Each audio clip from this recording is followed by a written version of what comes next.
సరే మనసు సహజంగా ప్రాపంచిక వ్యవహారాల కోసం, ప్రాపంచిక పదార్థాల కోసం పరుగు తీస్తూ ఉంటది ఎప్పుడు. అంటే బయటకి ఎప్పుడు అది కావాలి, ఇది కావాలి, అది చూడాలి, ఇది చూడాలి. మనసంతా కూడా బాహ్య ఇంద్రియాలన్నీ కూడా బయటే తిరుగుతూ ఉంటాయి కదా! ఇంద్రియాలతో పాటు మనసు కూడా బయటే తిరుగుతూ ఉంటది. కాబట్టి ఇక్కడ సత్యాన్వేషణ ఉపక్రమించిందంటే ఆ ప్రయత్నమే ఉంటుంది అర్థం లేకుండా. ఎందుకంటే సత్యం ఎప్పుడు సత్యం అనేది ఎప్పుడు ఉంది నీలోనే. అది వర్తమాన క్షణంలోనే ఎప్పుడు ఉంటూనే ఉంటది.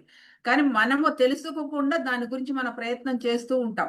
సత్యాన్ని అన్వేషించాలి, అన్వేషించాలి అని చెప్పేసని. వాస్తవ స్థితిని మనం గుర్తించలేకపోవడానికి కారణం ఏంటంటే మనసు బాహ్య పదార్థముల వైపు, బాహ్య విషయముల వైపు మళ్లిస్తుంది కాబట్టి మన వాస్తవ స్థితిలో ఉన్న సత్యాన్ని మనం గుర్తించలేకపోతున్నాము. అది చెప్తున్నారు. అయితే ఇక్కడ కాబట్టి వర్తమాన క్షణంలో ఉండడం ఎలా?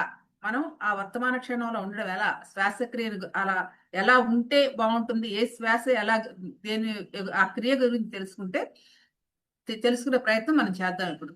సో, మనం శ్వాస గురించి అర్థం చేసుకునే ప్రయత్నాలు కొన్ని ప్రయత్నాలు చేద్దాం. కొన్ని కోణాల్లో చెప్పారు పరమేశ్వరుడు. అదేంటంటే జన్మించిన తొలి క్షణం నుంచి మరణించబోయే వరకు జన్మించిన తొలి క్షణం నుండి మరణించబోయే చివరి క్షణం వరకు నిరంతరంగా మనం శ్వాసిస్తూనే ఉంటాం. ఇది జరుగుతూనండి. పుట్టిన దగ్గర నుంచి ఆఖరి శ్వాస విడుదలయ్యేంత వరకు మనం శ్వాసిస్తూనే ఉంటాం. ఈ 2 బిందువుల మధ్య అన్ని విషయాలు అయిపోతూ ఉంటాయి మనకి.